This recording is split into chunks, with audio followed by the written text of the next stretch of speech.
আসলাম গো আমি। শোনো না, বলছি কি আজকের থেকে তুমি গাড়ি নিয়ে যেও না। আমার অনেক সময় এদিক সেদিক বেরোতে হয়, গাড়িটা আমার প্রয়োজন হয়। কিন্তু তুমি তো গাড়ি চালাতে পারো না। আমার দাদা আসবে, দাদা শিখিয়ে দেবে। মার্কেটেই তো যাবে, সেটার জন্য আবার গাড়ি শেখার কি দরকার? অটোরিকশা করে চলে যাও। আমার কাছে যখন নিজের গাড়ি আছে আমি অটোরিকশা করে কেন যাব? তুমি যাও না অটোরিকশা করে অফিসে। তাছাড়া গাড়িটা নিয়ে গিয়ে তো তুমি তোমার অফিসের বাইরে পার্কিং এ দাঁড়ি করিয়ে রাখো।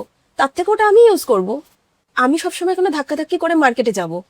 আর তাছাড়া বাবা আমাকে আমার ইউজের জন্য গাড়িটা দিয়েছে, কিন্তু আমি তো ইউজ করতেই পারছি না আমার দরকারের সময়, কারণ গাড়িটা তুমি নিয়ে চলে যাও। দয়া করছো তুমি আমার ওপর?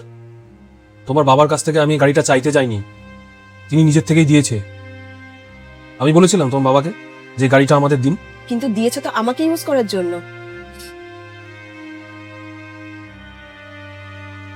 কেন? চাবি দিয়ে দিলাম, রাখো তোমার গাড়ি তোমার কাছে। আর এই গাড়িটা দিয়ে না তোমারও শখ আহ্লাদ পূরণ হতো। কাজ করতে যেতাম আমি এই গাড়িটা নিয়ে, মজমস্তি করতে যেতাম না। সেটাতে তোমারও লাভ হতো, টাকা ইনকাম করে আনতাম, দুজনের ভাগাভাগি করতাম। কেউ আমাকে দয়া করেনি কখনো। তাহলে তো মানুষ ইনকাম করাই ছেড়ে দেবে, যৌতুকে যদি শ্বশুর বাড়ি থেকে গাড়িই না দেয়। ঠিকই বলছো তুমি। আজকের দিনটা তোমার। আজকের পর থেকে তোমার এই গাড়িতে যদি আমি হাত লাগাই না, তাহলে আমার নাম চেঞ্জ করে দিও।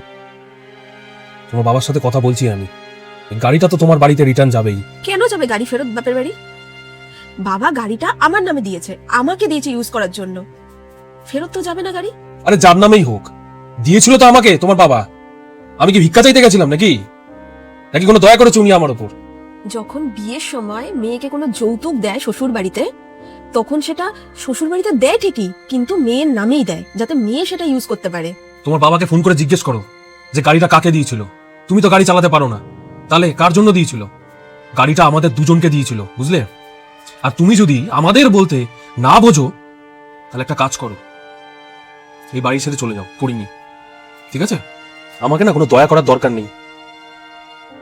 এই গাড়ি আসার আগেও আমি কাজ করতাম, আর এখন গাড়ি না থাকলেও আমি কাজ করতে পারবো।